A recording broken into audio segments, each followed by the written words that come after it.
the Dick Cheney radio show. You called him on air and you asked the most important question. Not do you believe in UFOs, not something generic like that. But I'm going to let you go ahead and tell a story. What was it that you asked him that really stuck in my head more than anything?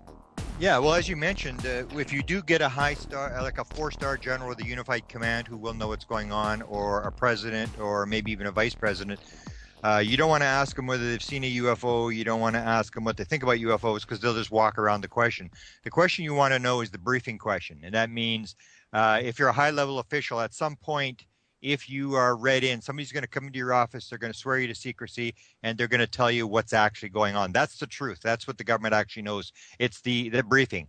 So what I asked Cheney, because Cheney had been Secretary of Defense under Bush Sr., he had been Chief of Staff for President Gerald Ford, and when I talked to him, he was actually in the White House. He was the Vice President. This was April of 2000 and... was it 2001, and he had just been in the office, Oval Office, for let's see, it came in January, so this is April the 11th this happened. And basically the rumors were going around that Cheney was running the show, that Bush was just following instructions, and the host, who was Diana Rehm from the public radio in Washington, actually asked him, are you running the show? And he said, no, I'm not running the show. And so I asked him the briefing question. I said, in all your jobs in government, Mr. Cheney, have you ever been briefed on the subject of UFOs? If so, when was it, and what were you told? And he paused. He was caught off guard. I guess he'd never faced this question before. And he said, if I had been briefed on that subject, it would probably be classified, and I wouldn't be talking about it.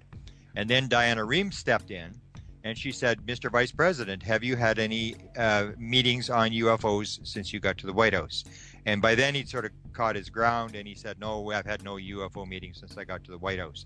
And then the next 5 questions were all about Halliburton, about him ripping off Halliburton and all this sort of stuff. And I don't think he ever appeared on a radio talk show after that. I think it was the last one he ever went on, because he was so shocked at the questions that he came under attack, and he figured he's the big vice president. But basically he said what I define as the number one thing. If you're looking at disclosure and you're looking at the cover-up, that's the number one reason that I say there is a cover-up. And it is basically the fact that if you're U.S. military, you classify everything, and you basically assume that we're the good guys. Al-Qaeda, ISIS, Chinese, Russians, they're all evil, and we have to control the information, and therefore they just classify it, and it's almost like the element of surprise, what's called lead time in weapon technology. That if you have, for example, in World War II, if you have you drop the atomic bomb, of course, all the generals, Japanese generals, run to the emperor and say, they just dropped this bomb and they killed, 125,000 people. What are we going to do? And of course, the emperor will say, well, build a bomb and we'll drop it on them. And how long is this going to take? And they say, well, about 6 or 8 years, probably. You haven't got 6 or 8 years. So that's what this whole thing is about. This is what Cheney was talking about, the fact that it's classified, and they really don't care what anybody thinks about it. We're the military. We know better. We're here to protect the people, and therefore we're going to keep it secret because it gives us the element of surprise, and we're not going to give it away to our enemies. And a number of other people have sort of been asked the question, and basically it's confirmed that there are people who know. For example, we asked General Wesley Clark, who was a 4-star general with a unified command, who was the head of NATO forces in Europe, and he had gone on the campaign trail in 2004 for the Democrats, and at one point was actually winning the Democratic nomination for president. And he went into New Hampshire, and Jay Buckley, who was a space shuttle astronaut, asked him the question, General Clark, what's your vision for space? And it was at that point that Wesley Clark went into this rant about the fact, I believe we can go past the speed of light. I've argued with physicists about this. I believe we can do it. And it was like, wow. And he had wanted to be an astronaut, and because his eyesight was no good, he'd gone into the Army and had become this 4-star general. And so, of course, the question that I tried to get across to a number of researchers in the United States as he was running, because in the early part of a presidential campaign, when they're doing the open houses or the town houses in like Iowa and New Hampshire, they will actually take questions. When it gets later in the campaign, then they have all sorts of ways to avoid questions. They don't want to say anything stupid, and they're sort of protecting their lead. But this was in New Hampshire, so it was one of the first states of the primaries, and I couldn't get anybody. It was very surprising that, you know, a lot of people say, you know, we want disclosure, we want something to happen. I could not get a lot of the MUFON state directors. I said, he's coming to your state. He's going to be taking questions. I want you to ask him the briefing question that I asked Dick Cheney. Ask him, you talked about the fact that we could go past the speed of light. You believed we could do it. And ask him the question, have you been briefed on the subject of UFOs? And nobody would ask the question. And it didn't happen until 2 days before the end of the campaign. Kerry had won the nomination to run against Bush. And it was 2 days before the end of the campaign. He was campaigning for Kerry. He was in Reno, Nevada. And a friend of mine, Dr. David Rudiak from outside of Berkeley, California, a very sharp researcher, had one chance before and had done the same thing as everybody else. He said, well, you know, I really don't know if I want to really embarrass him. And I was saying to researchers, I said, well, I mean, if we're not going to stand up and ask this question, you can't expect the media to stand up and ask the question or expect somebody else to do it. This is our job. This is what we're here for. And if we're embarrassed, everybody else is going to be embarrassed as well. This is our job. So he had one chance before. He didn't ask the question, but he was in Reno, Nevada, happened to be there and saw that he was going to campaign. Figured I'll ask him the question. So at the end of the lecture that he was giving, he said to him, General Clark, when you were in New Hampshire, you said you believed we could go past the speed of light. I have a question for you, General Clark. Have you ever been briefed on the subject of UFOs?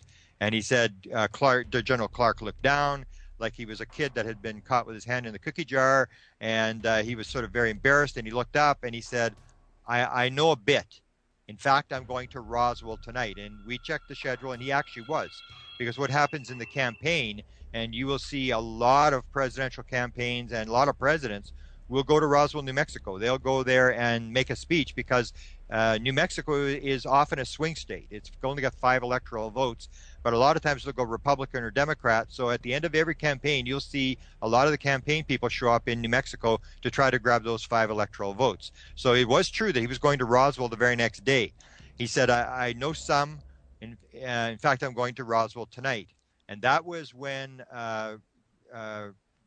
Rudiak was not fooled. He realized, go back with the question. So he said, so you were briefed. And he said, I know some stuff, but we have to work on our higher mathematics.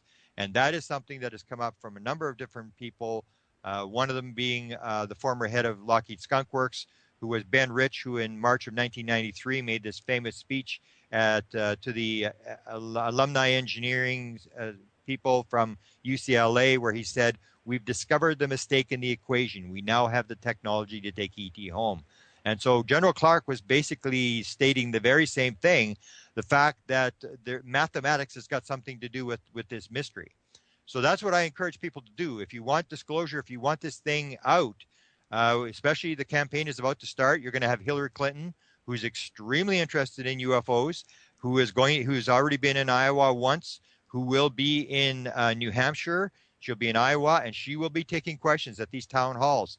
And I think it's incumbent upon somebody to stand up and ask her. And I can provide the documents that show that Hillary Clinton was involved with UFOs in an effort to get President Bill Clinton to disclose in 1993. We have 2 very direct documents that I provided to Fox News. I provided them to the Washington Post, and I provided them to Associated Press last time that Hillary ran, and they would not run the story. They had the documents, but they would not touch the story. But if we have this situation, I will provide people the documents that show quite clearly that Hillary was involved in UFOs. In fact, when Lawrence Rockefeller in 1993 went to the president, tried to get to the president, he was cut off at the pass by the science advisor. And it was at that level that they tried to deal with his demands for disclosure. And he said, I want disclosure. And if I don't get it, I will put a major ad in every major newspaper in the United States of America asking the president to disclose UFOs. And they knew that Rockefeller had the money. So they said, no, Mr. Rockefeller, hang on, we'll do what you want to do. And what do you want to do? And it was Lawrence Rockefeller who actually put out the demand that the U.S. Air Force reinvestigate Roswell. That's why they did it in 1994 and also in 1997. It wasn't because they wanted to go back and reinvestigate Roswell. They were under pressure. It was Lawrence Rockefeller